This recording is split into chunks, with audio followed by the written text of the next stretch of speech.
Good evening everyone, welcome to civil services study practice set number 54 पर आ जाइए। UPPSC RO ARO के लिए series चल रही है।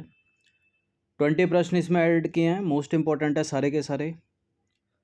3 से 4 सेकंड का टाइम मिलेगा एक प्रश्न को पढ़ने के बाद अपना भी सोचना कि आंसर क्या होगा। तो चलिए स्टार्ट करते हैं। इस टेस्ट सीरीज़ की आप फुल टेस्ट सीरीज़ प्राप्त कर सकते हो जो चल रही है हमारे टेलीग्राम पर,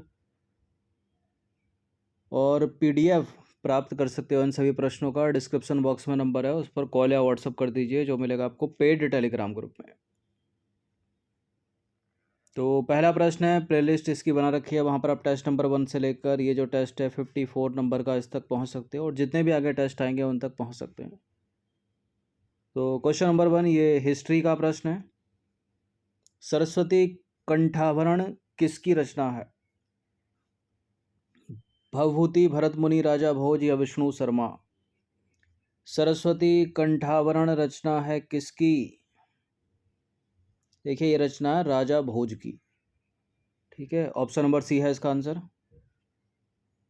तो राजा भोज की रचना है सरस्वती कंठाभरण, और ऊपर भरत मुनि थे एक रचनाकार, भरत मुनि की रचना है उत्तर रामचरित।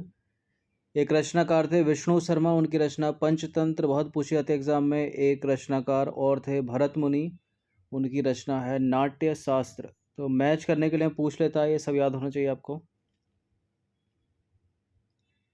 ये पॉलिटी का प्रश्न है। एक विधेयक को धन विधेयक माना जाएगा यदि उसमें निम्नलिखित प्रावधान होंगे। केंद्र सरकार द्वारा पैसे उधार लेने का विनियमन, भारत की संचित निधि या भारत की आकस्मिक निधि की अभिरक्षा, किसी भी कर का अधिरोपण, उन्मूलन, छूट, परिवर्तन या विनियमन।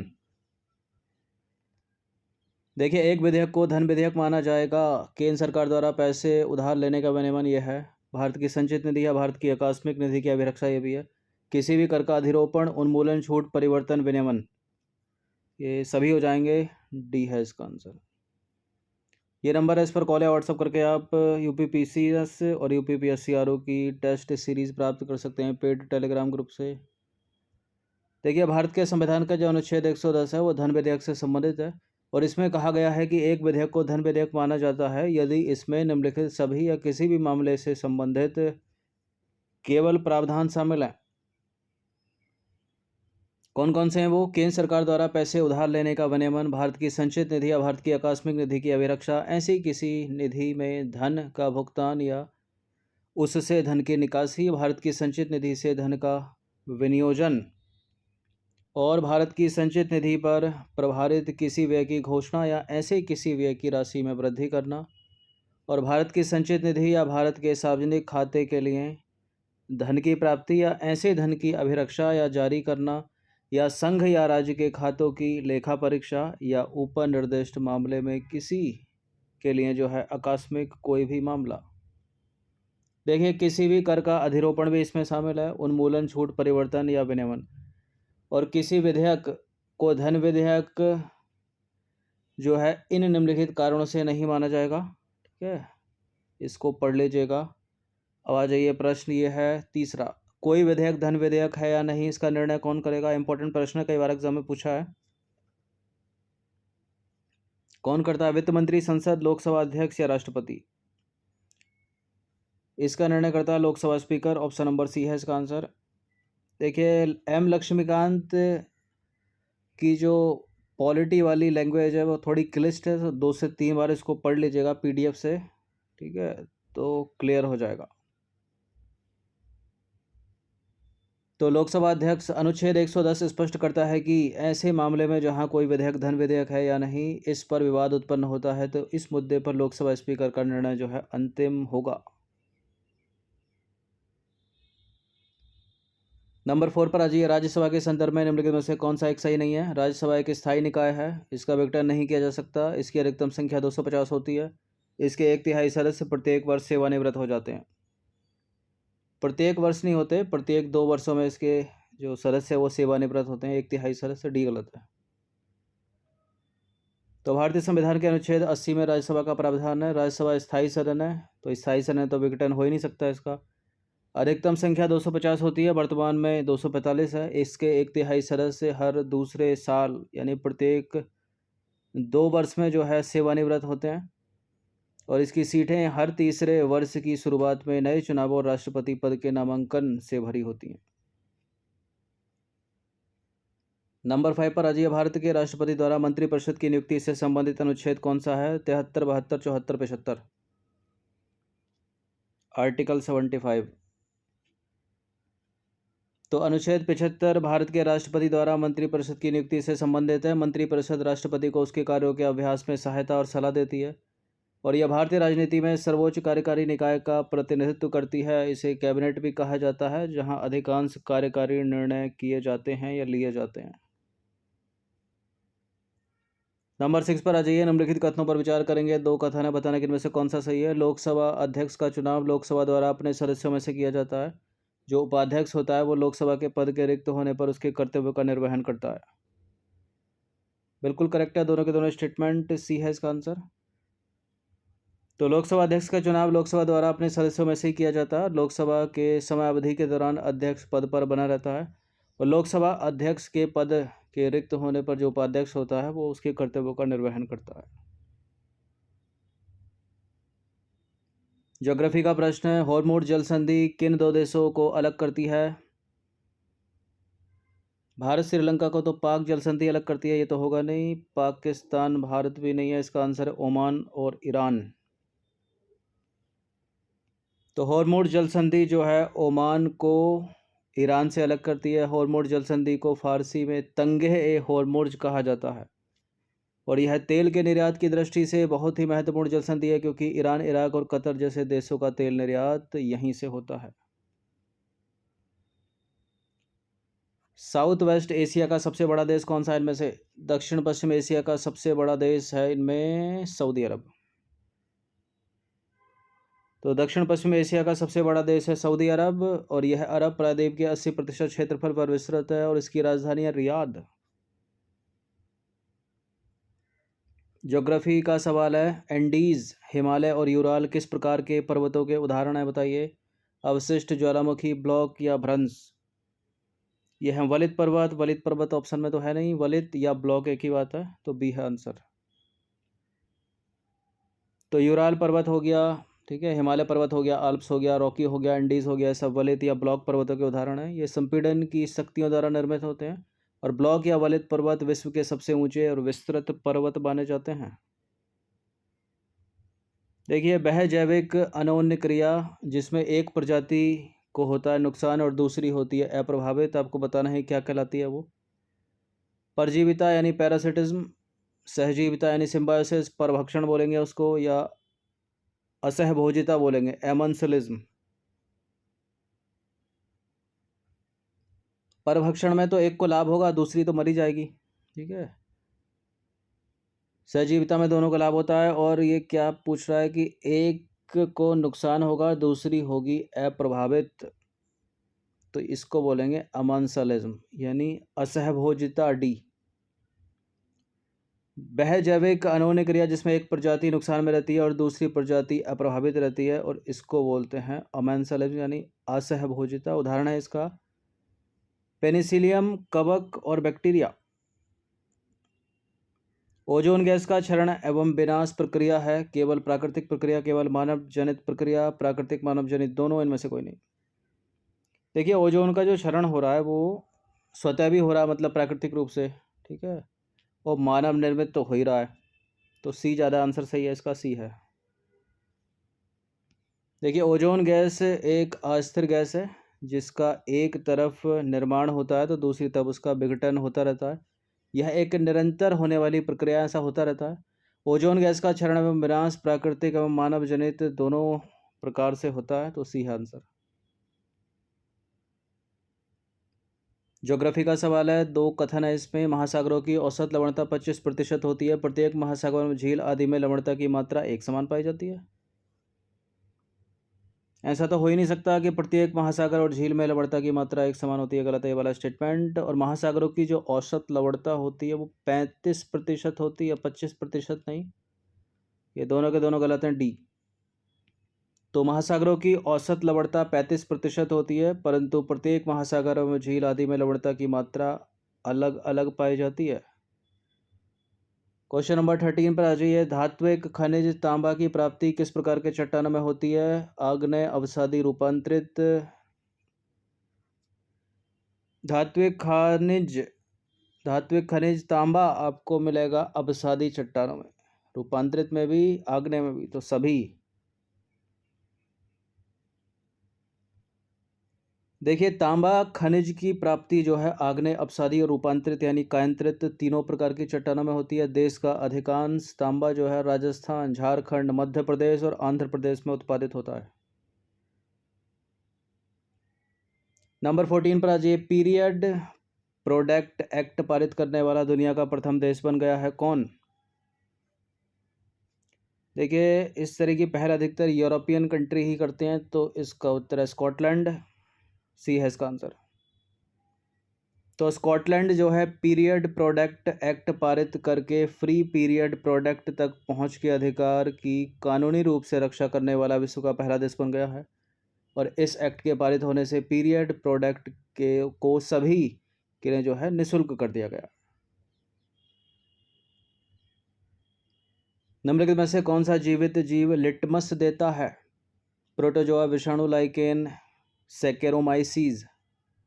कौन देता है? लाइकेन देता है। लाइकेन के plant acid rain inductor, air pollution indicator की तरह काम करते हैं। देखिए, लिटमस एक जलीय विलयन है, ठीक है, जिसका उपयोग किसी विलयन की अम्लता और क्षारकता को निर्धारित करने के लिए किया जाता है। यह दर्शाता है कि विलयन अम्लीय है या क्षारीय है।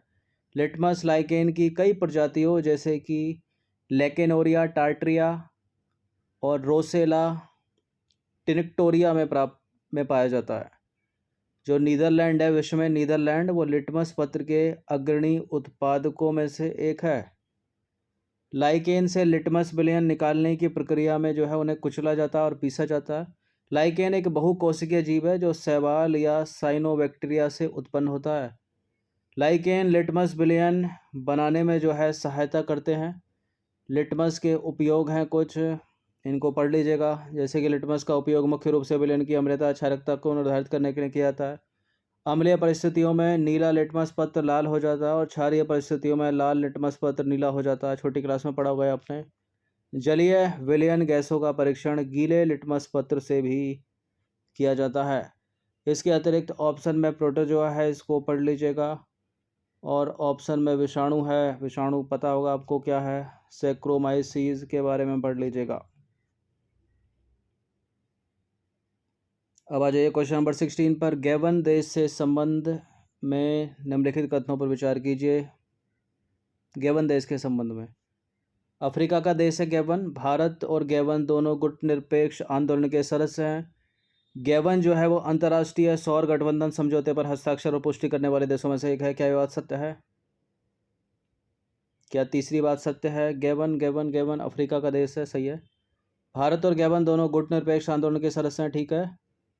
और गैबन अंतर्राष्ट्रीय सौर गठबंधन समझौते पर हस्ताक्षर और पुष्टि करने वाला देश है, बिल्कुल है, ये करेक्ट है। तीनों के तीनों स्टेटमेंट। ये प्रश्नों की क्वालिटी बड़ी अच्छी है, ठीक है, यूपीएससी स्तर तक की है, अच्छे से प्रैक्टिस कर लीजिएगा। देखिए, गैबन जो है पश्चिम मध्य अफ्रीका का एक देश है जो सिरते घोषणा का समर्थन करता है। भारत और गैबन दोनों गुटनिरपेक्ष आंदोलन के सदस्य हैं। गैबन अंतर्राष्ट्रीय सौर समझौते पर हस्ताक्षर और पुष्टि करने वाले देशों में से क्या? कंटेंट बहुत बड़ा बड़ा है, इसलिए तीव्र गति से हम पढ़ रहे हैं। 17वां प्रश्न है, ग्रीन हाउस के विषय में निम्नलिखित में से कौन सा सही है? देखिए कितने बड़े बड़े स्टेटमेंट है। ए वाला, बी वाला, और ये सी वाला है, और ये डी वाला। ग्रीन हाउस एक तरह से कांच का घर, ठीक है, छोटी क्लास में पढ़ा होगा आपने कि जहाँ सर्दियाँ होती हैं वहाँ कांच के घर बनाए जाते हैं, ठीक है। उसके अंदर सूर्य की रोशनी जाती है, फिर वापस उतनी नहीं जा पाती, ठीक है, कुछ ही मात्रा उसकी निकलती है, जिससे जो है अंदर गर्मी बन जाती है और सब्जियां उगाने में या पेड़ पौधे उगाने में जो है मदद मिलती है। जो हमारी पृथ्वी है वो भी तो ग्रीन हाउस के जैसे ही काम करती है, ठीक है। विकिरण या रेडिएशन की प्रोसेस से ऊष्मा आ जाती है, फिर जितनी आती है उतनी तो निकल नहीं पाती। ऊपर से एटमॉस्फेयर में गैसें हैं, CH4 है, कार्बन डाइऑक्साइड है, क्लोरोफ्लोरोकार्बन है, वो उसकी कुछ मात्रा को अवशोषित कर लेते हैं। और विगत कुछ वर्षों में इन गैसों की मात्रा एटमॉस्फेयर में बढ़ती जा रही है, तो ग्रीन हाउस प्रभाव भी बढ़ता जा रहा है। ठीक है, तो पहला वाला स्टेटमेंट सही हो जाता है यहाँ पर। सूर्य से आने वाली अपेक्षाकृत लघु तरंग अवरक्त विकिरण ग्रीन हाउस में प्रवेश कर सकती है, जबकि भूमि और ग्रीन हाउस के अंदर के पादपों से उत्सर्जित अपेक्षाकृत लंबी तरंगदैर्घ्य अवरक्त विकिरण वापस कांच के पार नहीं जा सकती। ठीक है, नहीं जा सकती, यहाँ लिखा है नहीं जा सकती, यहाँ लिखा है जा सकती है। ठीक है, तो ये वाला तो गलत है।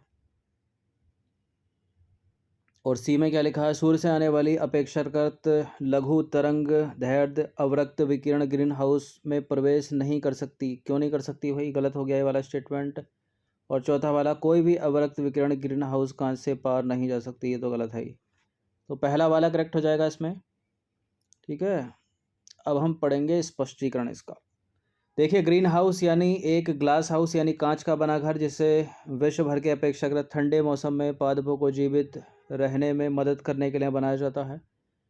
आपतन सौर विकिरण ग्रीन हाउस में प्रवेश करती है और पादपों और सतह द्वारा अवशोषित की जाती है, जबकि बाहर जाने वाली अवरक्त विकिरण का अधिकांश भाग जो है यह हिस्सा कांच से पार नहीं जा सकता और ग्रीन हाउस के भीतर अवशोषित हो जाता है, जिसके परिणाम स्वरूप गर्मी होती है।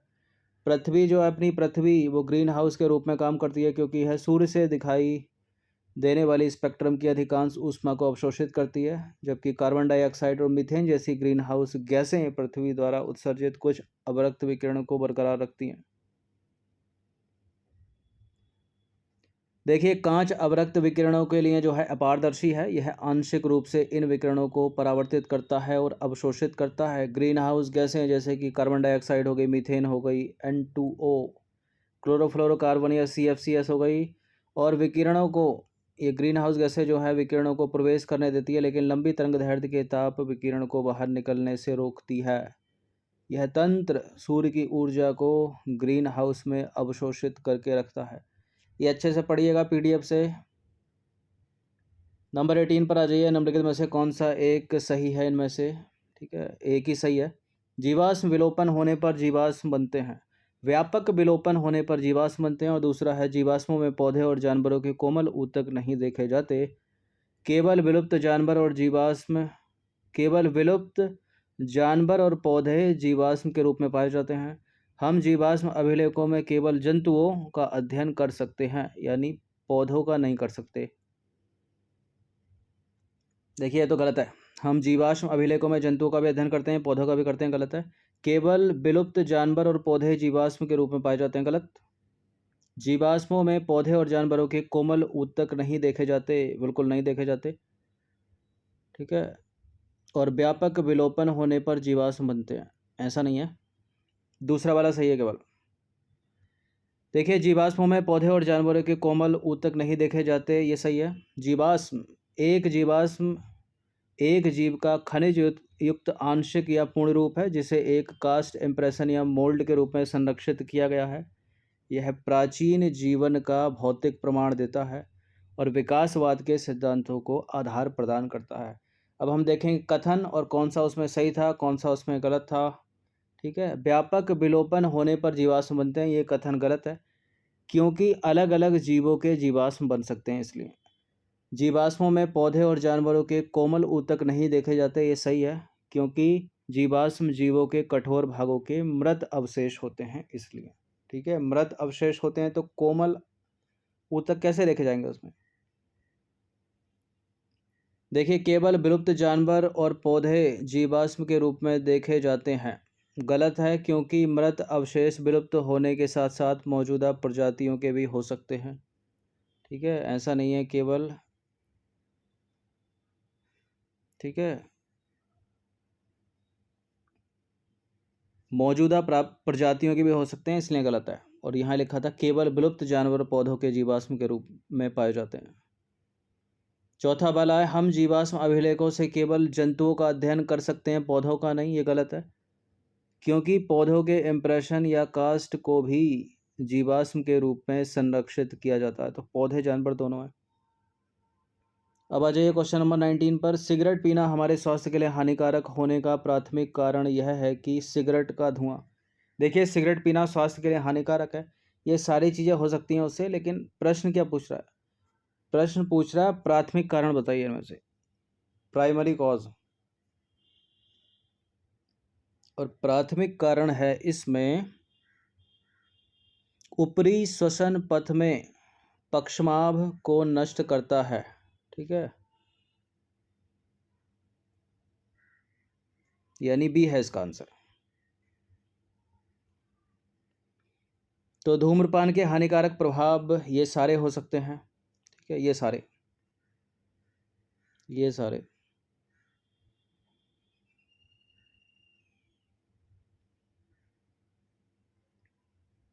ये सारे पीडीएफ से पढ़ लीजिएगा इनको। अब पढ़ते हैं, ये है हमारी इंपॉर्टेंट लाइन। चूंकि पक्षमाभ शरीर का पहला अंग है, ठीक है, जो धुएं से प्रतिकूल रूप से प्रभावित होता है, यही प्राथमिक कारण है कि सिगरेट पीना हमारे स्वास्थ्य के लिए हानिकारक है। तो प्रश्न को पढ़ना है और अच्छे से देखना है। ठीक है, सारे विकल्प करेक्ट होंगे उसमें, लेकिन कुछ और ही पूछ लेगा वो, प्राथमिक कारण पूछ लेगा। 20वां प्रश्न, अंतिम प्रश्न है। वन संवर्धन यानी सिल्वीकल्चर में मदद करने की एक विधि कौन सी हो सकती है इसमें? जल संचयन, जैविक कृषि, ग्रामीण आजीविका, वनों का पुनर्स्थापन। वनों का पुनर्स्थापन, सिल्वीकल्चर, जल संचयन से क्या मतलब है इसका? जैविक कृषि नहीं है, ग्रामीण आजीविका नहीं है, डी है इसका आंसर, वनों का पुनर्स्थापन। तो वन संरक्षण की बात करें तो यह भावी पीढ़ियों के लाभ और स्थिरता के लिए वन क्षेत्रों में रोपण और रखरखाव की प्रथा है। वन संवर्धन, यह वनों के विकास और देखभाल से संबंधित वानिकी की एक शाखा है। देखिए, इसे वन्य जीवों के आवास, सौंदर्य बोध विषयक और लकड़ी के उत्पादन जैसे कि वांछित परिणामों के लिए वनों के प्रबंधन की कला और विज्ञान के रूप में भी परिभाषित किया जा सकता है। तो डी करेक्ट है यहाँ पर। तो ये 20 प्रश्न थे इंपॉर्टेंट, यूपीपीएससी आरओ के लिए इनकी प्रैक्टिस कर लीजिएगा। इन सभी टेस्ट का पीडीएफ प्राप्त कर सकते हो, डिस्क्रिप्शन बॉक्स में नंबर है, उस पर कॉल या व्हाट्सअप करके। ठीक है, और फुल टेस्ट सीरीज प्राप्त कर सकते हो जिसमें मिलेंगे फुल टेस्ट। ये जो नंबर है इस पर कॉल या व्हाट्सअप कर दीजिए। ये जो नंबर है 9560112583। धन्यवाद, हर दिन प्रैक्टिस करते रहिए।